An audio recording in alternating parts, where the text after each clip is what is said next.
forward. So we're going to continue on with today in chapter. We're making good progress, and I can see that we will probably finish the textbook before the end of the year, perhaps in November. We'll see how that goes. And then, so starting next year in 2023, we're beginning the textbook over again with chapter 1. And, I've said before that those first 6 chapters of the textbook are the foundation, and a solid foundation is needed to understand, to be able to build the concepts it found in the rest of the textbook. So I'll look forward to sharing all that and having you participate in all that. So before we begin our reading, here's a thought from an author, and I'd like to ask you your opinion. It says the best teachers are those who show you where to look, but don't tell you what to see. What are your thoughts on that? Is that wise? True? Are there exceptions to that? What are your thoughts? Anybody? I like that because I feel like teachers guide us, or me, and I might have a different lesson to learn. And so I'm getting guidance, but I will learn what is meant for me to learn. That's what I take from that. Mm-hmm. Take something really positive from that. Mm-hmm. And I agree. Uh-huh. Yeah, I mean, it's sort of like you could lead a horse to water, but you can't make them drink. So, it's like, if you know how to think for yourself, and it's so much better than somebody controlling you and saying do this. So yeah, and it also is less limiting, and you use brain power, so Mm-hmm. and more creativity. So and you learn by your mistakes. Yes. Yes. Okay. A teacher is a guide. And so a guide can show you where knowledge might be, but should not, in my opinion, or can't tell you what that is. It is, if I am a true student, I must learn what to see, what to look for. I can be shown where, but I can't be told what to see. Just like we are given this place here on earth, in this lifetime, in this reality, and we aren't told what to see. The Course tells us where to look. It tells us that we don't want to, it tells us we don't want to see what we think is in the gap, that there is no gap. Yes, true. Julie, I saw you had your hand up. Yeah, I kind of agree with what Susie had said, because I think Jesus said something about he wanted to teach how to fish. He didn't want to get fish for them. He wanted to teach them how to fish. Somewhere, I think that's somewhere. Quote. Yeah, yeah. But I think we all do have our own. All have our own lessons. So I need to know where to look, but what I see is going to be useful to the lessons that are necessary for me. And I think everybody has different lessons. So if I'm told what I'm supposed to see there, I could be totally missing something that I need to learn Mhm. by putting my emphasis on what somebody else told me was there. Mhm. So I think it's always about, you know, I need guidance of where to look, but I need to see what is going to be my lessons. Mhm. Nice, thank you. And thank you, Julie. And Will, you had your hand up. Yes, I'm gonna kind of be the contrarian here. Okay. Say that what you're talking about to me applies to a world of where it's already established. So, you know, to live in a world where we already know the details of a situation that we're dealing with, then using our own abilities to reason and come up with a conclusion are probably more realistic than when you are kind of put in the dark without a flashlight. And so I see this work more as building an empirical understanding, and from that, coming to our own conclusions more than, you know, kind of creating those conclusions on the side without the proper knowledge to make those conclusions. Mm-hmm. Interesting. I see that point of view too. Actually, I think I acknowledge everyone's point of view here. Fascinating. So one thing the Course says, and that I heard in many of your comments, is the responsibility is on you to see. So one, and they have that metaphor of finger pointing to the moon. It's the finger is just pointing, but you have to look to the moon is the source. A teacher may point a finger towards the source, and you have to see the source. In the Course, it says, actually, this is amazing. Each one of us has an individual curriculum. For instance, if I made David's curriculum journey through this course is not identical to anybody else's curriculum journey through this course, because there are things that he brings in the beginning that are useful, and other things that need to be done, and those are not identical to anybody else.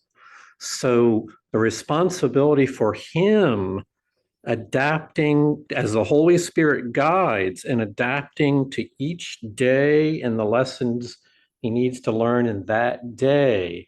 The Course is very supportive of that. The question becomes, so there are really actually two levels of teachers. There's the Holy Spirit as a teacher, and then there's a facilitator, someone that's in my role. And so I, so here's the question. Is this always true in every instance? Is this an absolute rule?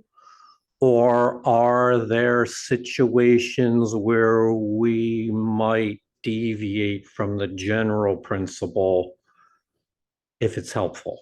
I think I've answered my question in the question. I see that's not an authentic question. I was trying to feed the answer in the question. So, all right, so we're going to go on. That was just meant to be a warm up. Please join me in a moment of silence as we turn within. Can I just say add one thing? Yes, go ahead, David. Oftentimes, the student is such a novice that he does not know what to see and needs to be told what to see in order to recognize it, so that in the future, when he is shown where to look, he will know what to look for. Yes. Yes. David, that I'm really glad you shared that, because it illustrates that over a wide number of students, people are at different levels in their ability to see and recognize. And many people come in needing more guidance. Others need less guidance. And so teacher has to be able to bridge that range there and be flexible enough to know in which situation guidance, telling someone what to see might be more helpful, and in other situations where you let them see it for themselves. Thank you for adding that distinction. Okay, so let's have a moment of silence where we ask the Holy Spirit to help us to see. Holy Spirit, help us to see through your eyes. We know that you're pointing us in this direction. Help us that we may see more clearly.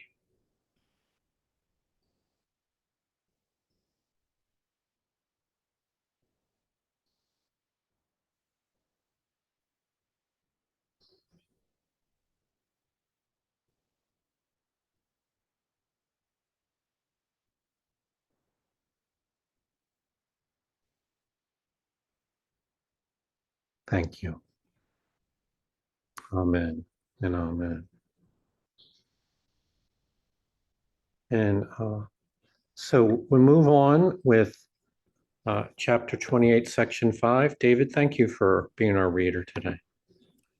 What is a sense of sickness but a sense of limitation, of a splitting off and separating from, a gap that is perceived between you and your brother and what is seen as health?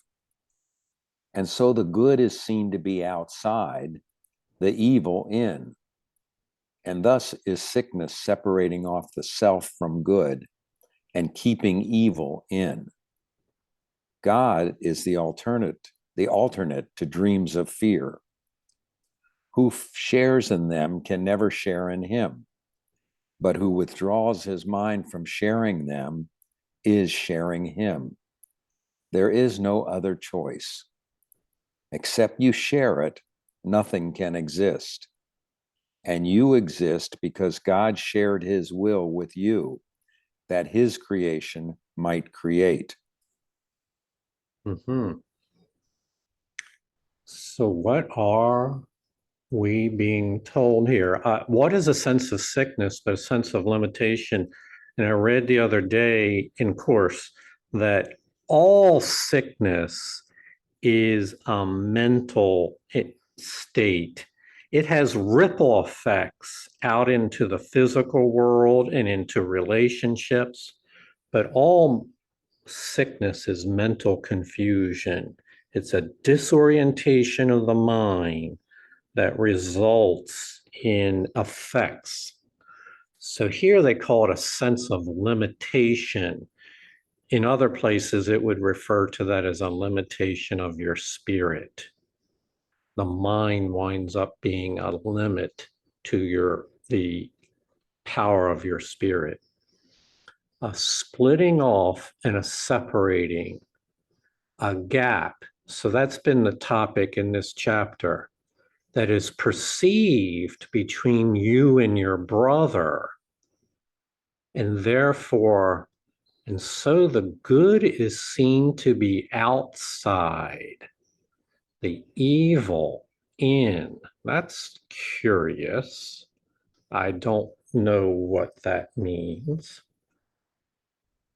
And thus is sickness separating off the evil is seen to be within. Okay.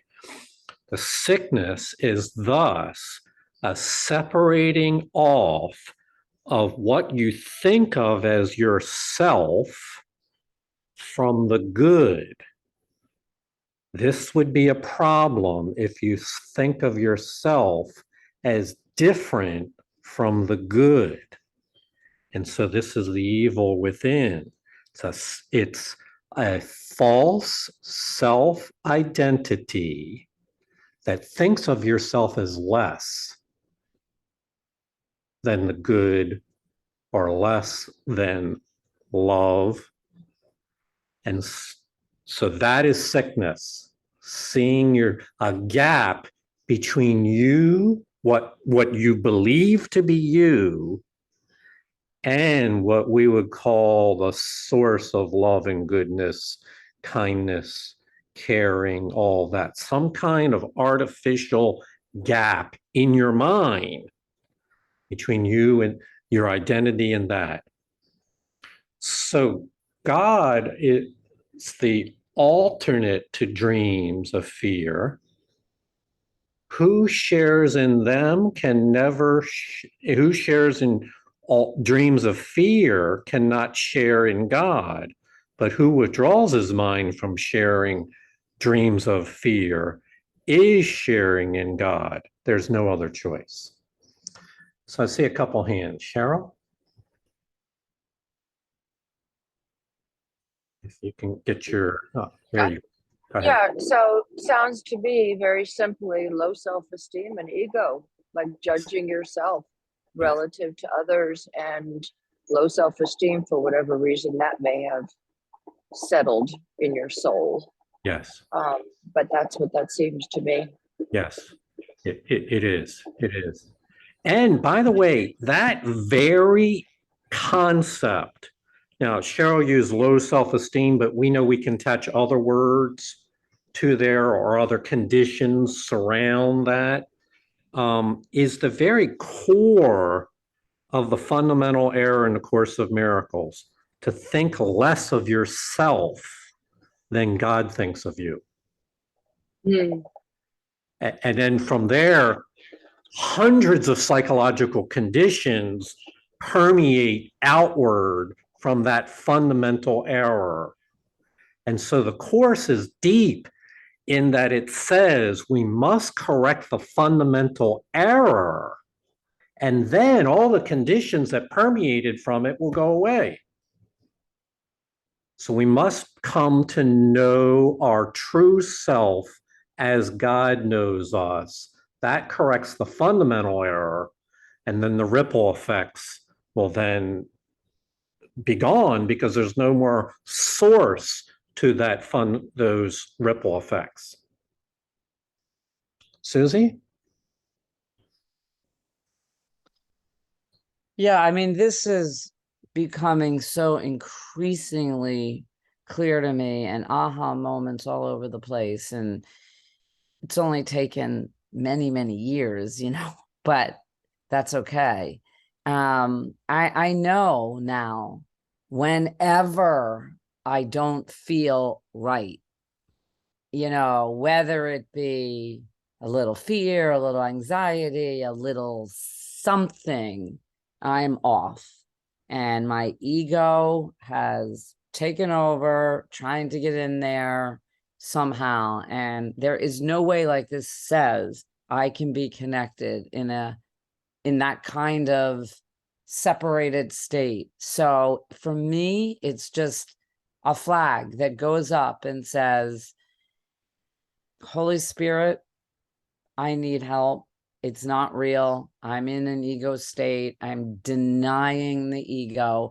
And this is, to me, is those two voices, two choices. Like it said in the beginning, it's my responsibility. I can't look outward to blame or this or that. It's inside of me. And I must pause and ask for help. And then, you know what, Jonica, there is peace where there was turmoil and confusion. And I know this to be true now, that we're all the same.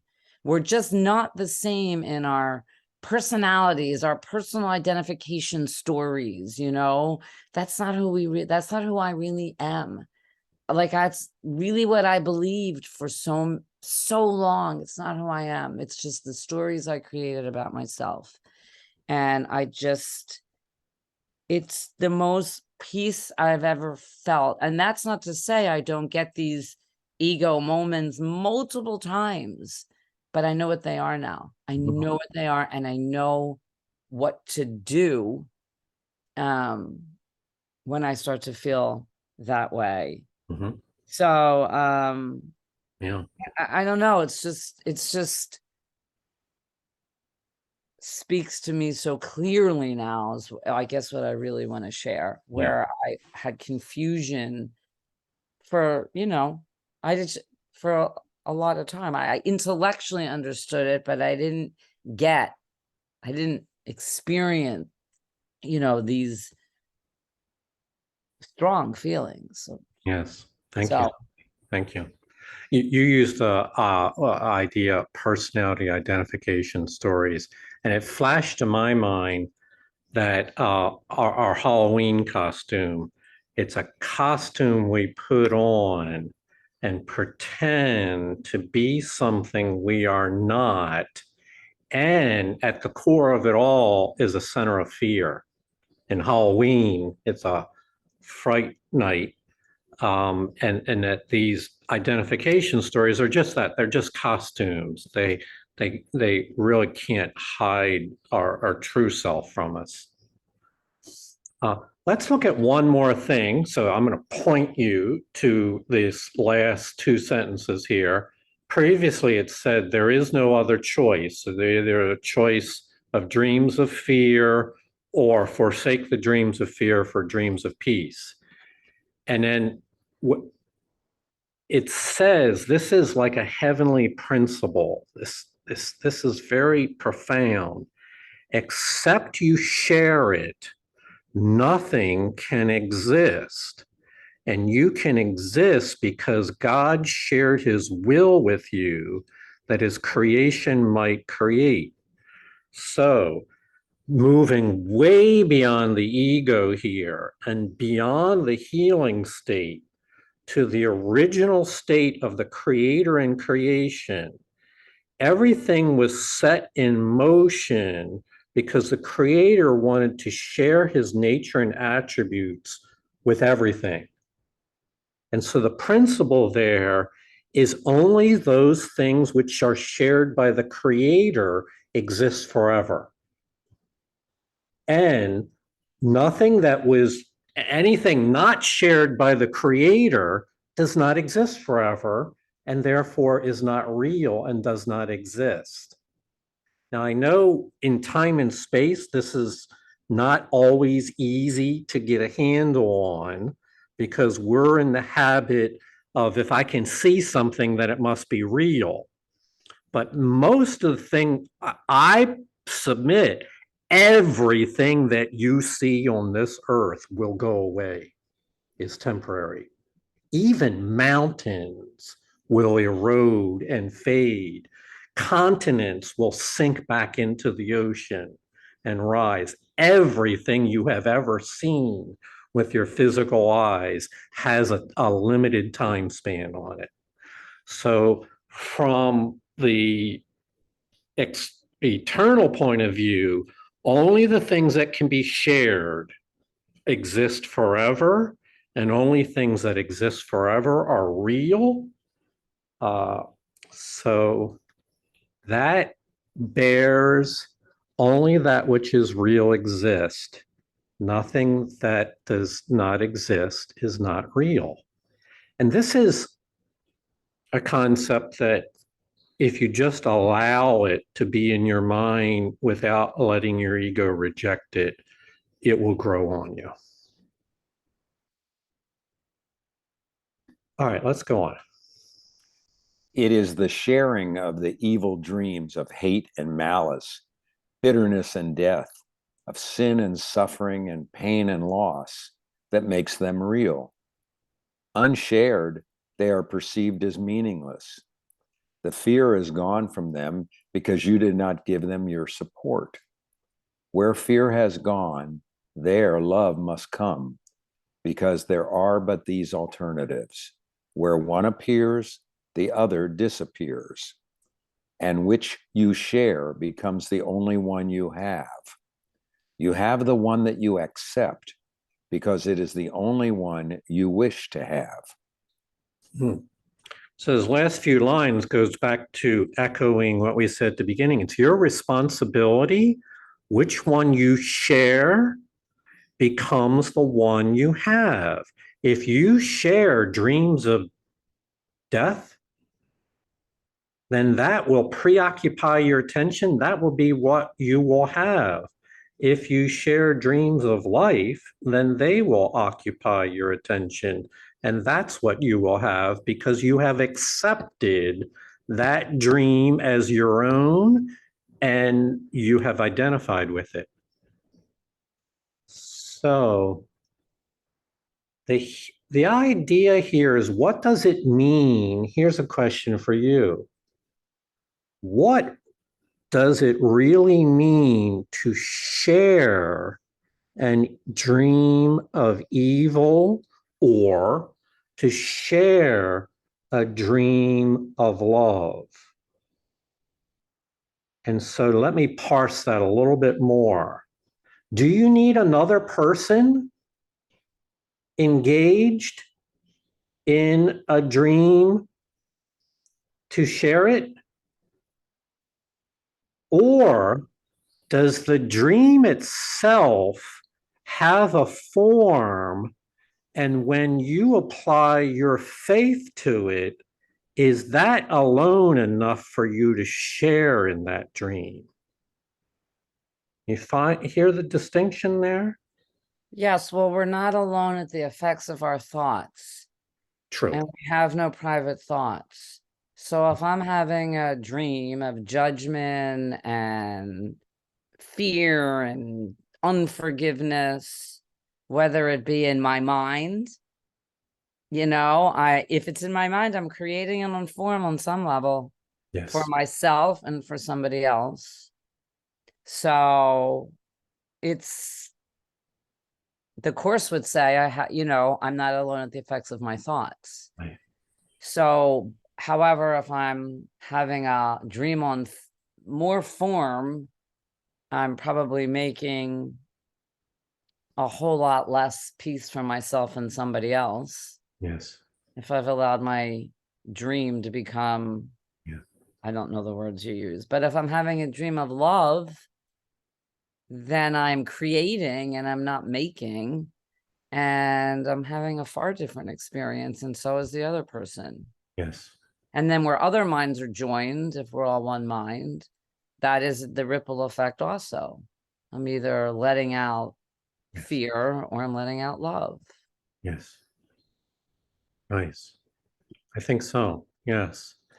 It's very interesting here. It says unshared, they are perceived as meaningless.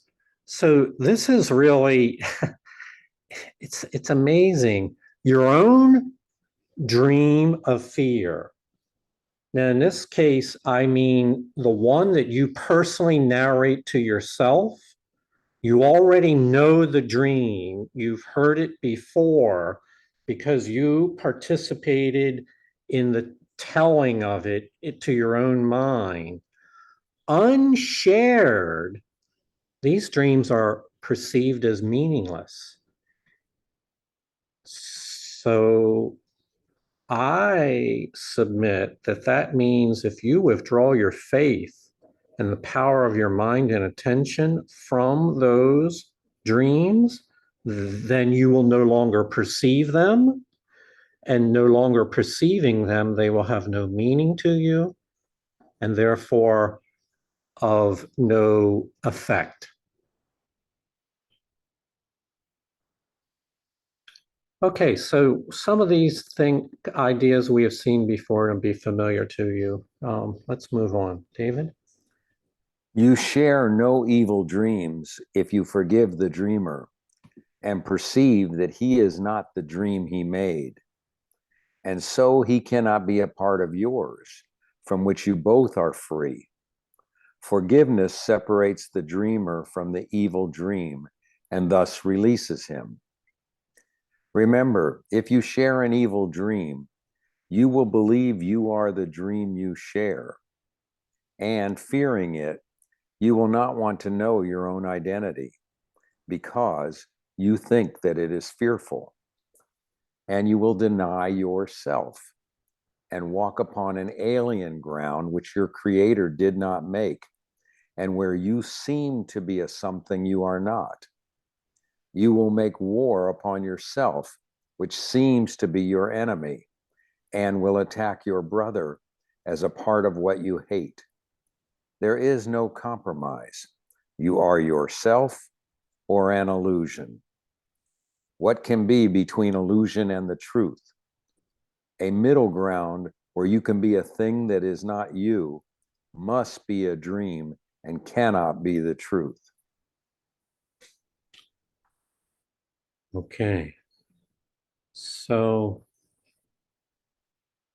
the part that throughout the Course of Miracles, what we would call identity psychology, or the psychology of formulating one's identity and coming to believe that's what you are, that phenomena, which every human being practices and is practicing on a daily basis, is for me the central thread. And so, with respect to dreams of fear and sharing them, they wind up becoming a part of your personal narrative and affect how you think about your own identity. If you share in a dream of fear, your identity will take on that narrative. And then here is the thing that you should, and psychologists know this already. Here's the thing that is pointed out in the Course of Miracles. As a result of having a fearful self-identity, a depreciated less than false sense of self, you will deny your true self, your holy self, your divine self. This, to me, is the central idea in the Course, is a false self-identity is an opposition to your holy self-identity. Both of them cannot be entertained by your mind at the same time. You cannot fully identify with both of them. And if you do wind up in denial of yourself, something happens. You wind up attacking your holy self-identity. You wind up being on the opposite side of your holy self. So now you walk on an alien ground, which your creator didn't make, and where you seem to be something you're not. This is the war upon yourself, the war upon your holy self. This is the central psychological phenomena of separation, a war between a false ego identity and your holy self. Who's going to win that war? It's inevitable that the ego will not win. But we know that in the meantime, we can invest great deal of faith and attention in the false identity and even wish that we were dead as a result of it. Even wish to it's the false notion of bringing an end to the war by dying ourselves.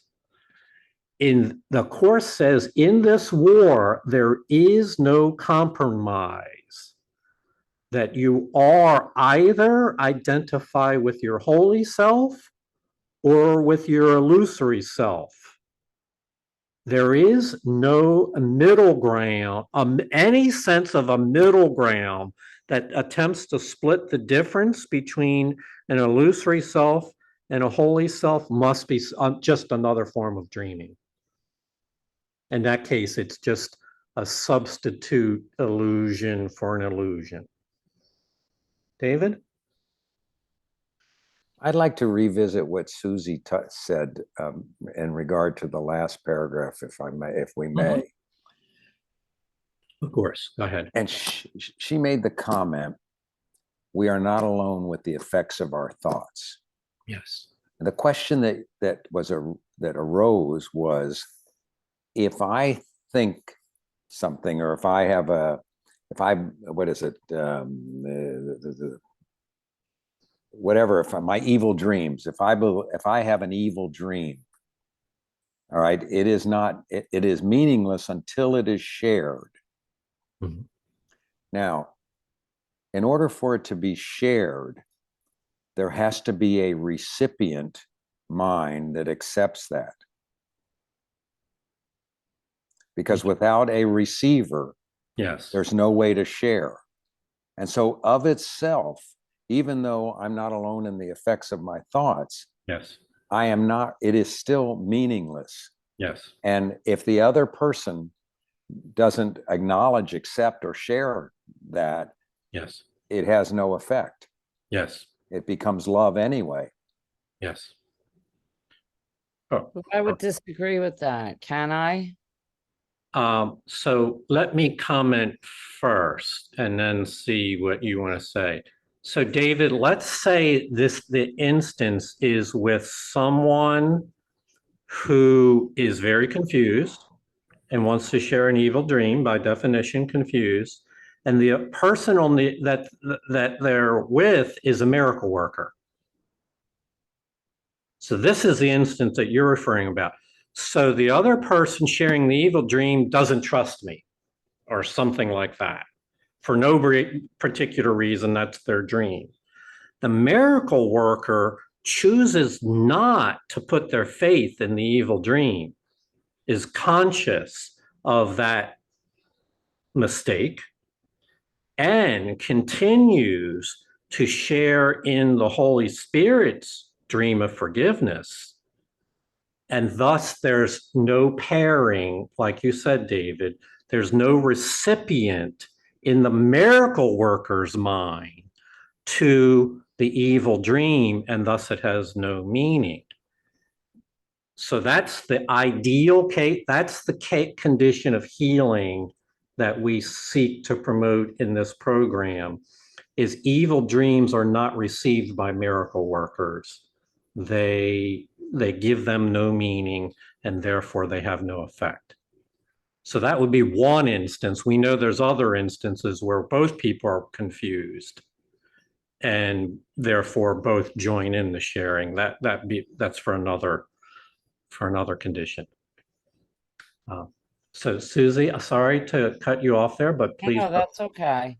So what I feel about that, and what the course I think has told me about that, is that if I'm having an evil dream or thoughts or whatever, that it's gonna show up in form somehow, in irritation on my part, or Mhm. judgment, or an irritability. Yes. And so it actually is being shared. The Projected. other person might not know exactly what I'm thinking, but my affect is just going to be coming from my ego. Yes.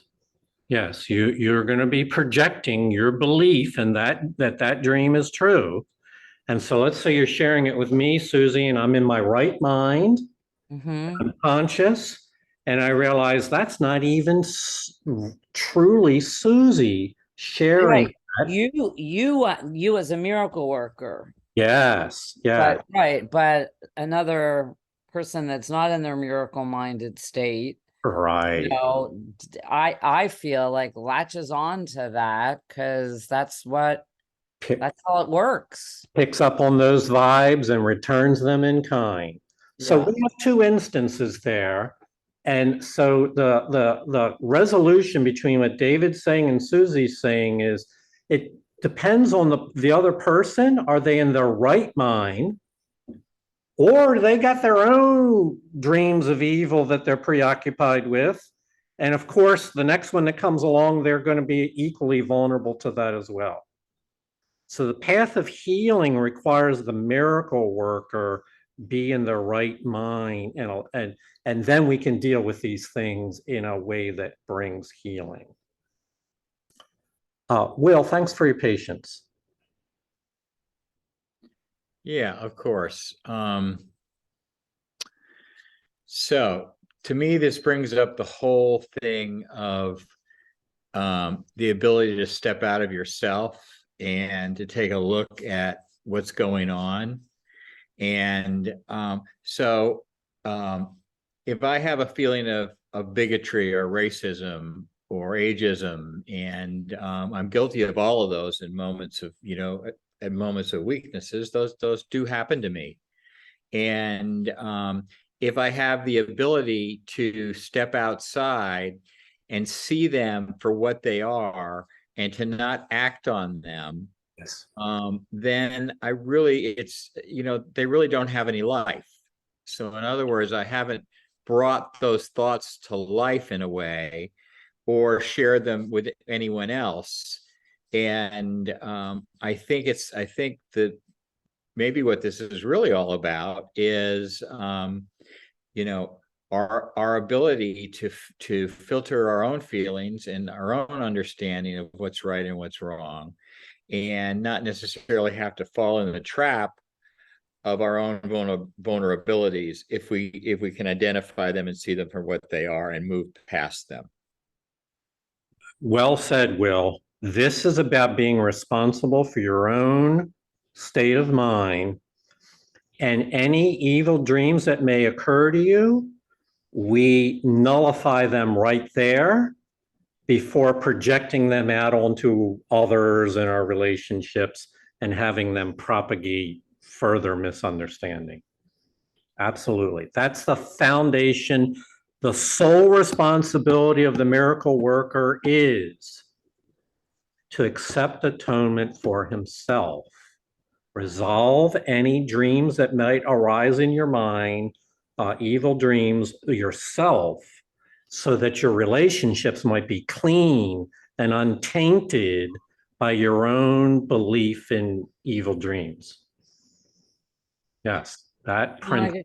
Can I just add one thing that's been so helpful? Like anytime I have an unloving thought now, I'm aware of it. No matter what it is. It could be like, well, I know there's no degrees, but I just say, Holy Spirit, I don't even want to have those thoughts. Please help take those thoughts. Yes. I don't even want to have them occur to me. You know how we talk about how, like, in traffic, it doesn't even occur to me to get it, to even like be bothered by it. Like, I don't want to have any unloving thoughts because, well, I know I'm going to have them because they do create form on some level. They just do. Yes. So that's my prayer through the day. Mhm. Take that thought, please, Holy Spirit. I've recognized so many thoughts that I have that are so unloving, Mhm. Mhm. Yeah. So if I can't do it alone, I just have to be willing to have them taken, Mhm. Mhm. healed, purified, whatever. Yes. I think as we recognize those thoughts, we become less apt to have them over time. It's almost like a retraining of the mind, saying, oh my God, why am I thinking that about this person or this situation?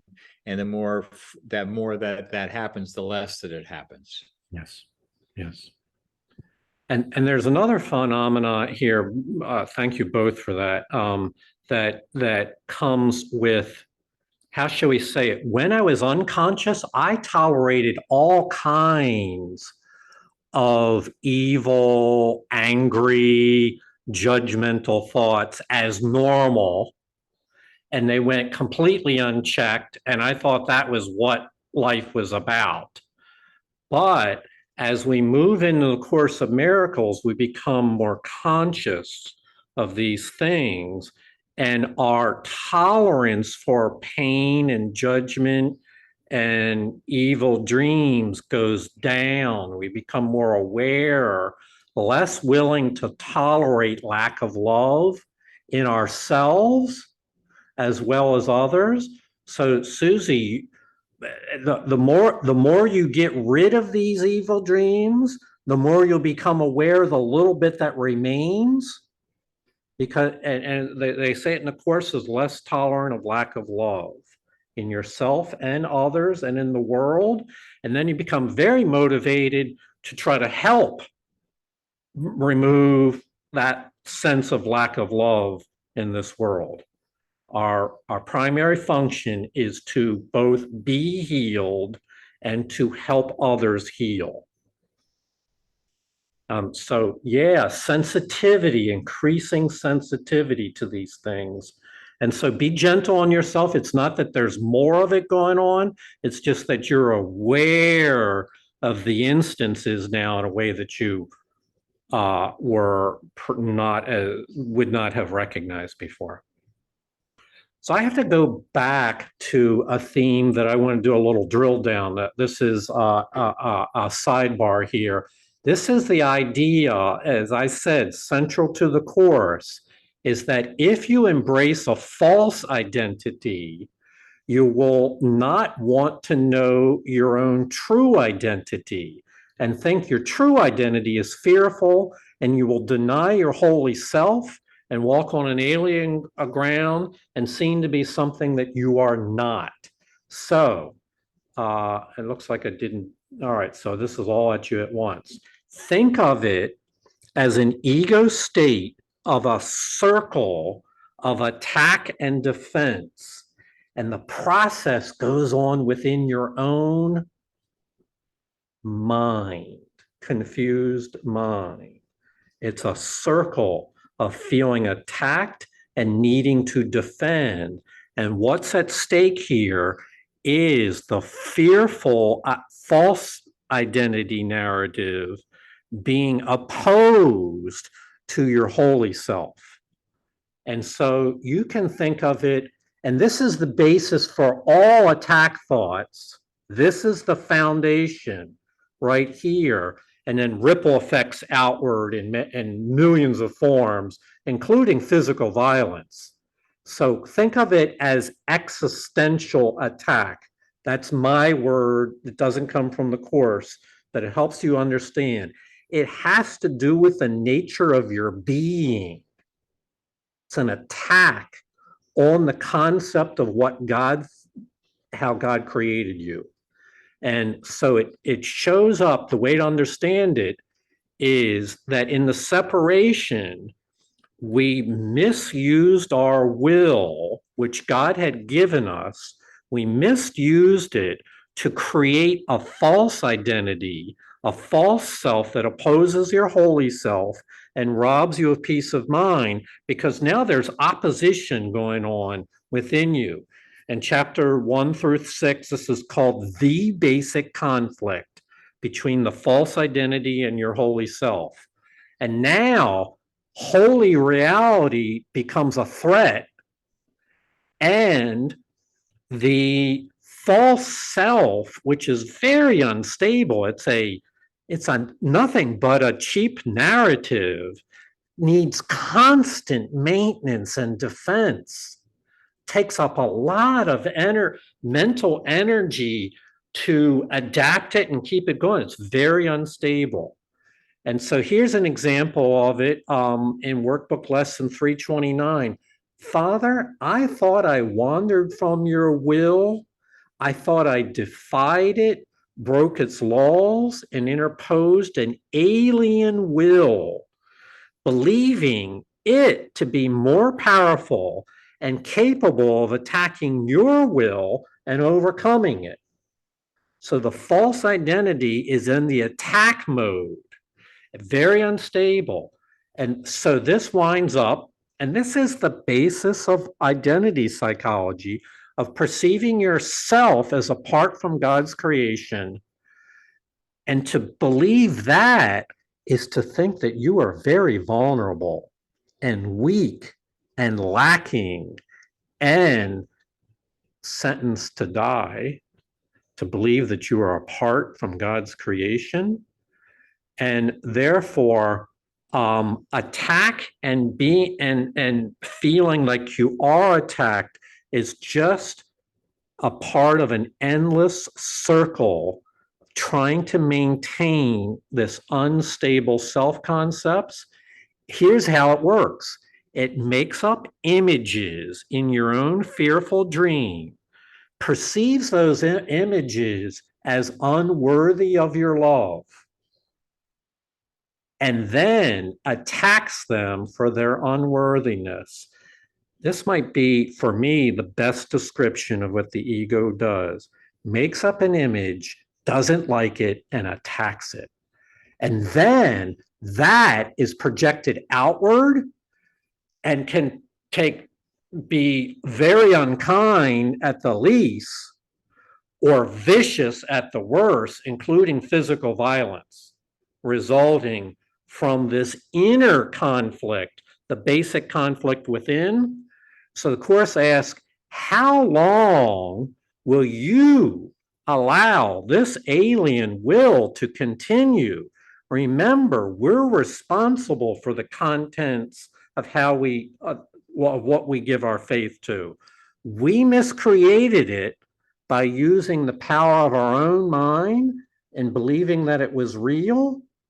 And we are the ones that must withdraw our faith and the power of our mind from that false identity, that alien will.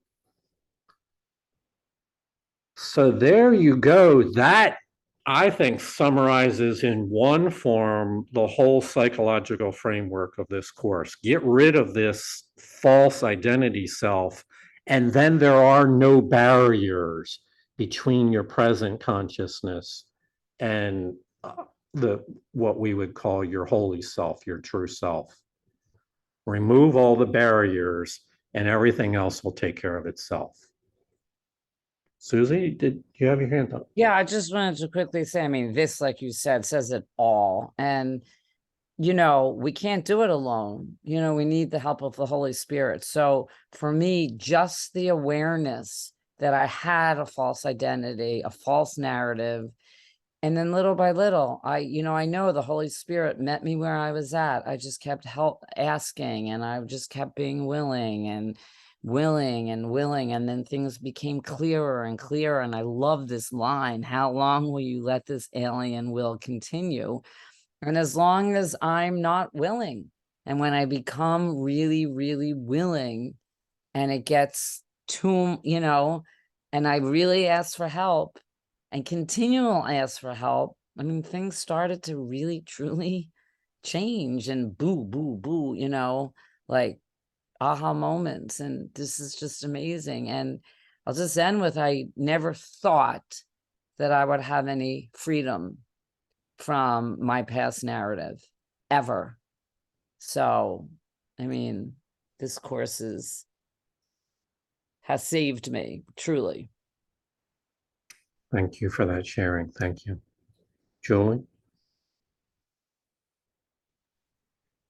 Yes, so the really practical way that this plays out for me is self-justification. And I like the fact that on I think it was a slide before this one, it talked there's no middle ground, there's no gray area, there's no middle ground, there's not. I mean, I like that the course doesn't give me any wiggle room, give me any foothold, any leg to stand on, whatever, little saying that you like.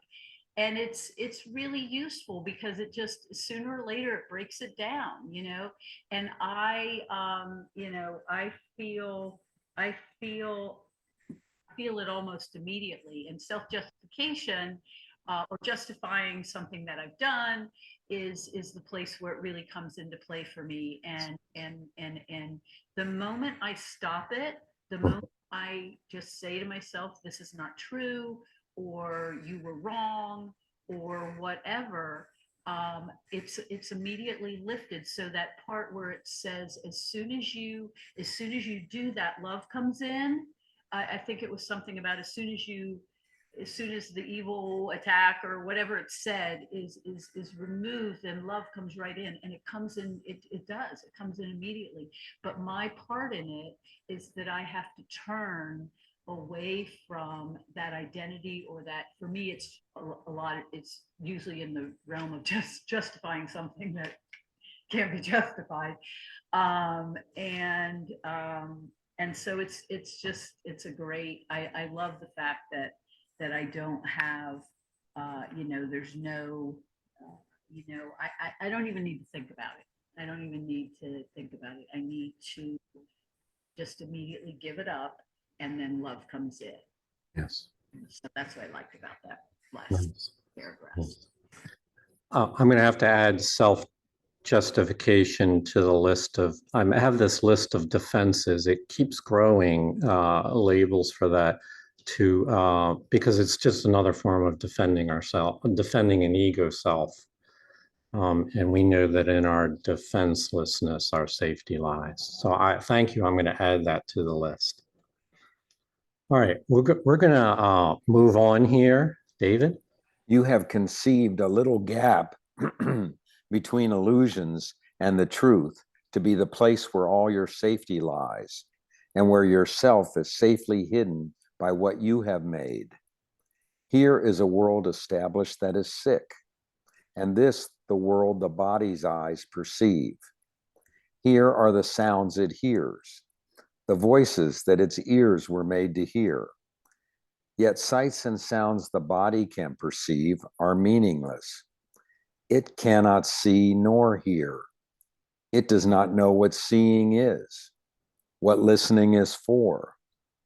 It is as little able to perceive as it can judge or understand or know. Its eyes are blind, its ears are deaf.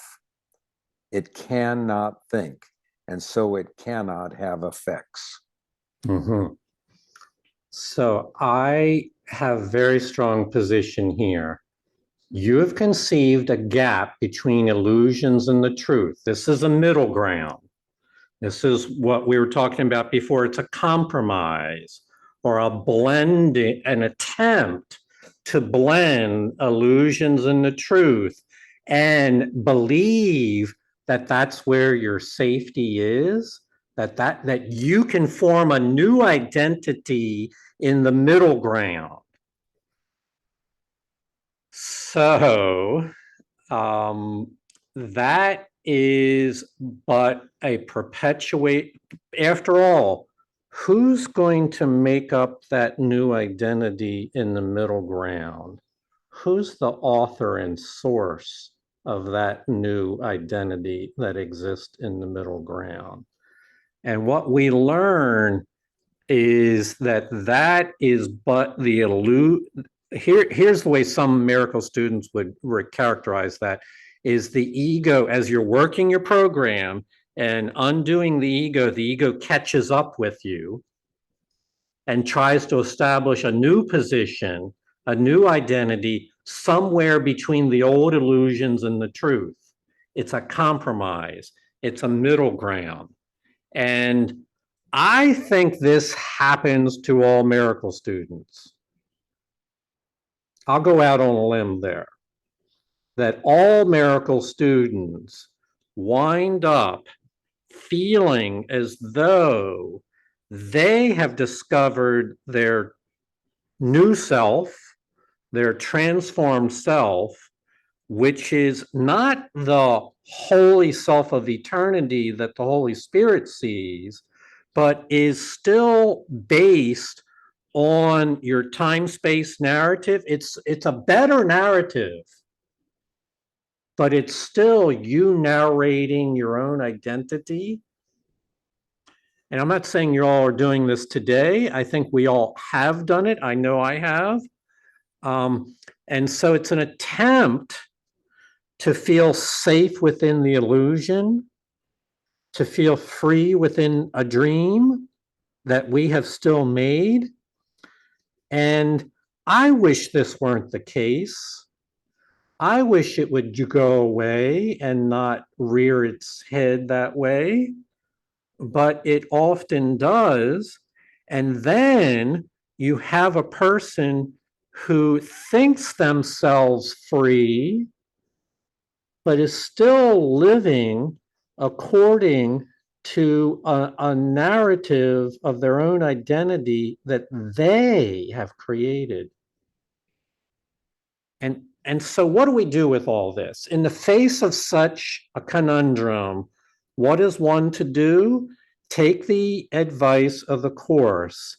Is in all matters concerning your self-image and your sense of identity, it's not up to you to decide. Leave all of that into the hands of your spirit guide, the Holy Spirit, the divine teacher, who is not confused regarding these matters. Always leave your own self-appraisal into the hands of the Holy Spirit. The minute you seize control of your own self-appraisal, it is inevitable that the ego will catch up with you and participate in that. So it's tricky that way. It's believing that yourself, your new self, can be safely hidden in the middle ground.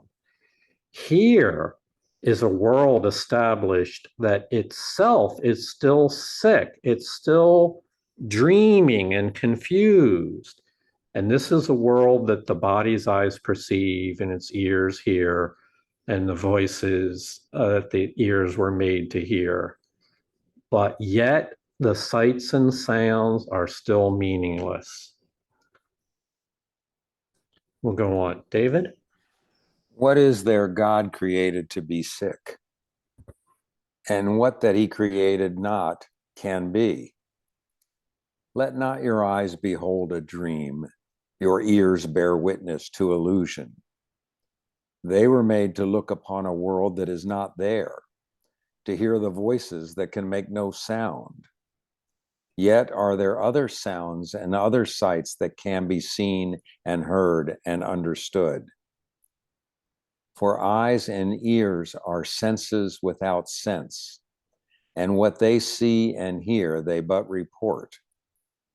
It is not they that hear and see, but you, who put together every jagged piece, each senseless scrap and shred of evidence, and make a witness to the world you want.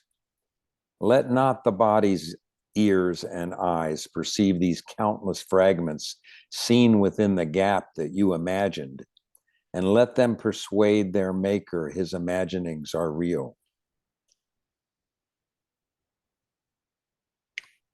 Yeah, so this is consistent with what we read in other places. It's literally true that our human eyes and ears, and David has worked in this arena throughout his professional career. Once the information comes into your eyeballs, it's literally translated into an electrical signal that goes back to your optical cortex. Yeah, so it's literally, it translates into an electric signal. And those signals are then interpreted by your mind and given meanings and impressions. And the Course says, this is not spiritual truth. These are electrical signals that are being translated into something, and the mind winds up believing that to be the basis of reality, that to be its guide, and those signals, and more importantly, how the signals are translated by your mind, believing that to be your guide to life. And so the Course discounts the meaningfulness of those things as your basis for your identity and your guidance. They are not your teacher.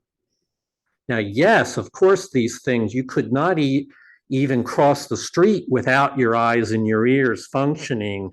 You couldn't even feed yourself. Yes, they have a role to play, but they are not your teacher about yourself and about your relationships, nor are they teachers about the meaning of life. But yet the ego wants you to trust them to be your teacher and your guide. So this is a huge undoing within the Course of the role of human sensory systems, which have their place for basic functions in life, but we over-index on them, overvalue them, and attempt to make them in the ego's framework, the sole guide, the exclusive guide to what we understand about life in relationships. And that's where everything goes upside down when we give our faith and power to these rather crude sensory systems here. It's, as it says here in this last line, it creates a set of fragments, countless fragments seen within the gap that you imagined, and then let them persuade their maker, which is your mind, that your imaginings are real. But what's the alternative? Creation proves reality because it shares the function all creation shares. It is not made up of little bits of glass, a piece of wood, a thread or two, perhaps all put together to attest its truth. Reality does not depend on this. There is no gap that separates the truth from dreams and from illusions. Truth has left no room for them in any place or time, for it fills every place and every time and makes them wholly indivisible. So we began this section considering the question that a good teacher does not tell you what to see, but points you in the direction so that you can see it for yourself. And then David pointed out that sometimes when you're in a phase of learning, you really need somebody to see it and tell you what they see so that then you can begin to see it for yourself. So this paragraph brings all that up for me. Just know creation from that which stems directly from the creator, and anything that does not come from the source of love will not last. That creation proves reality to be real and true because it shares the function that all creation shares, which is to extend itself into everything. Susie? No, I just wanted to say that I really understand what David said now, like on a course level, because I didn't know what to see. I needed to have you, Marianne Williamson, my teachers, tell me what to see, because it was so foreign to me. My thinking was 180 degrees different, as so I needed to be told. And I love when Marianne Williamson makes the distinction that in my mortal world, yes, like you just said, I can't cross the street and I need my senses and all of that. But the course is talking on my spirit level, on my real eternal self. I needed to have that explained to me. I couldn't get that on my own. In fact, I couldn't get that on my own, literally. So I really appreciate what David said. And I really understand that. I couldn't get where I am with not you telling me where to go and where to look and what to do. Yeah. Yeah, there's all this is what I find fascinating about this journey in the Course of Miracles. Just when I think maybe I have something figured out, somebody will share something, realize, oh, there's another point of view that I didn't consider. Oh, never mind. And we all learn.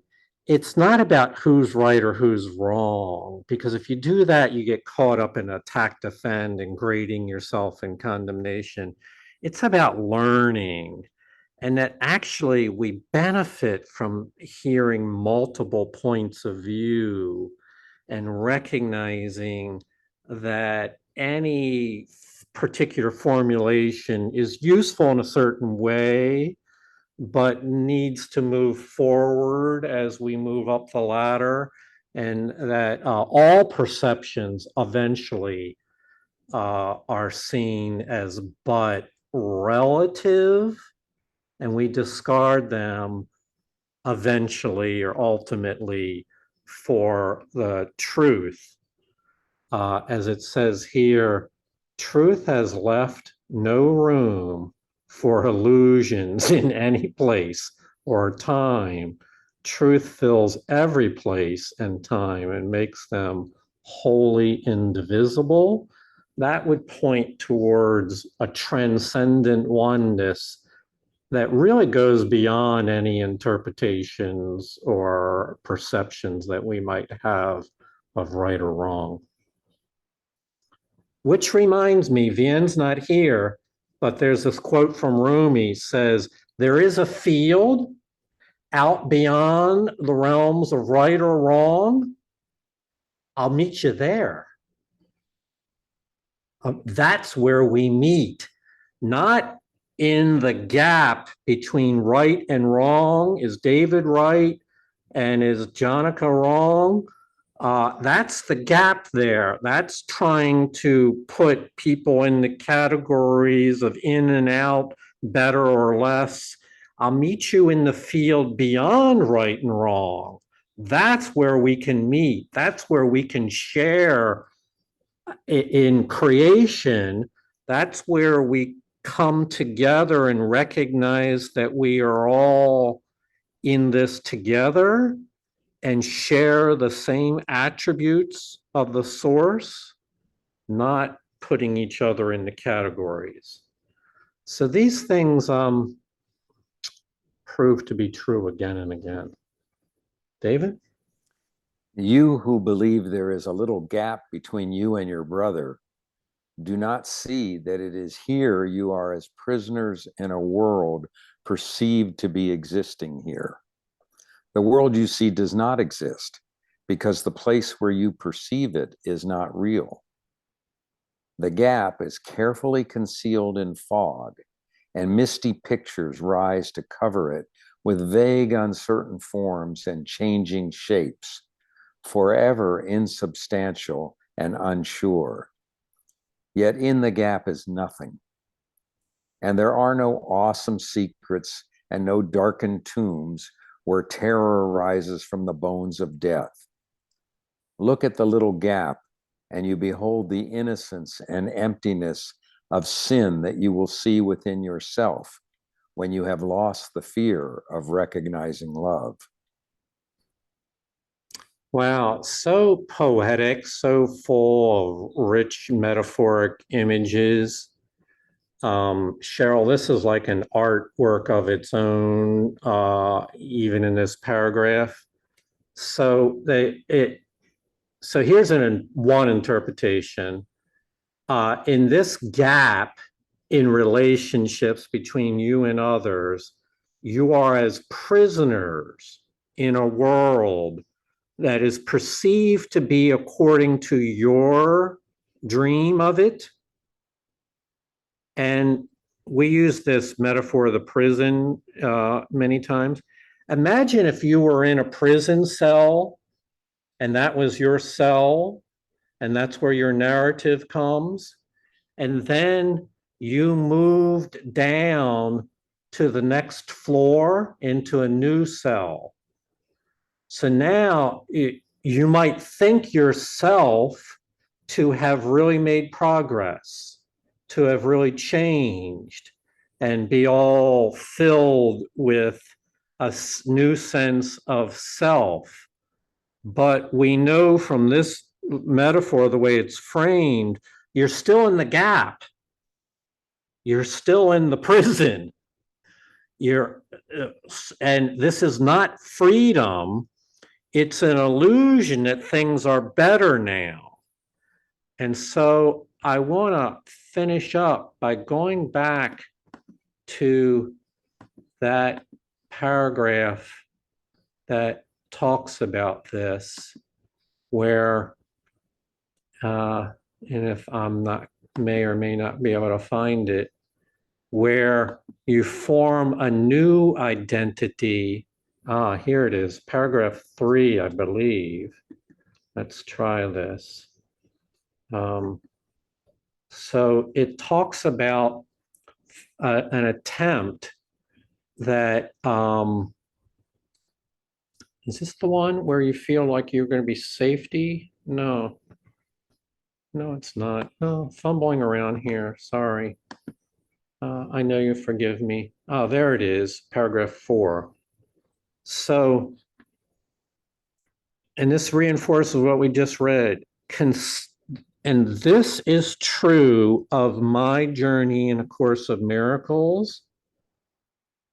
I believe that if you pay attention, you will find this on your own journey. That as you start to undo the dream of your false identity, you will start to feel a sense of hope and a newness, that because the past is not binding you like it was before. But as long as a sense of a gap exists between you and others, really a gap between you and the creator, then you're still not free. And you will perceive this new space as a compromise. It is a compromise or a middle ground, a gap at where you will think that your safety lies, and you will believe that your true self is safely hidden in this gap that you have made. And yet, what we've really done is just changed floors in the prison. It's still a world that is sick. It's still an illusion, even if it's a modified version of it. And your eyes and ears will testify that things really look different now, and yet it will still be but a trap. And so I want to give you hope here. All of our self-appraisal, let's see, did Julie use the word self-justification, self-appraisal, self-identification, all of that, the ego wants to keep you in that game and is probably more skillful at it than you are. Self-appraisal, self-justification, self-condemnation, and then we'll use all we read in the first paragraph about the evil that it will assert, will then feel so uncomfortable you want to project that outward onto other people and other things. All of that is better handed over to the Holy Spirit. Holy Spirit is in a better position to manage that conundrum than you or I are. And I don't know of anything more humble than that, to say that I can't manage my own self-concept, that I need to turn that over to God. And if you can get down to that bare metal, when you grind away rust from metal, you get it down to bare metal, you get it down to that bare metal. I cannot manage my own self-concept, but Holy Spirit can, and I trust her to see me more clearly then I can see myself, then healing. That's the invitation to healing. That's the welcoming to the Holy Spirit. That's as far as we are going with our reading. This is just a reminder that within A Course in Miracles, it is a curriculum. And that within that curriculum, it requires, like all learning, attention and study at some level. And so taking notes and remembering that you need to invest a certain amount of your attention in addition to this class into the workbook lessons and outside of it. So in the end, this is a process that God is guiding. It's your own individual curriculum. How you will heal, it will be explained to you. In fact, all this is to remove the fear so that revelation can reveal to you the final outcome, the goal for which everything is directed here. So please feel free to share your notes with a friend. And thank you all. Cheryl, you had your hand up? I just want to say, I know that many of you, I believe many of you are in the South, but I'm in beautiful Montreal during fall, and I wanted to share that with you because that's nature.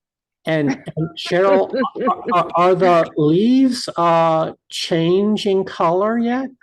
Not so much. I mean, it's a little early, but it's very different than Florida, to suffice it to say. Yes. Very And I want to thank you all. I just, I love this Saturday meeting, and I'm identifying with it all, and the vulnerability has been difficult. But I'll get through it. Yes. Thank you. All right. Thank you for sharing that. All right, everyone. Thank you. I got really energized by, once again, by what we create here together. So thank you. I'm indebted to you. Namaste. Namaste, Jonathan. If that's you not on Namaste. your, if that's not Namaste. you on your game, I don't know. It's pretty amazing class. Yeah. Pretty amazing Big class. So time. maybe you shouldn't be on your game. Yeah. That's right. Exactly. What she said. Oh, get rid of all the rust and get down to bare metal. It's great. I'll say. Thank you, I'll say. everybody. Thank Yeah, you. really great. Really great. Glad Love to you I'm be here all. in my head. Okay. Have a great rest of the day. See everybody. Bye, everybody. Bye, Thank you. everybody.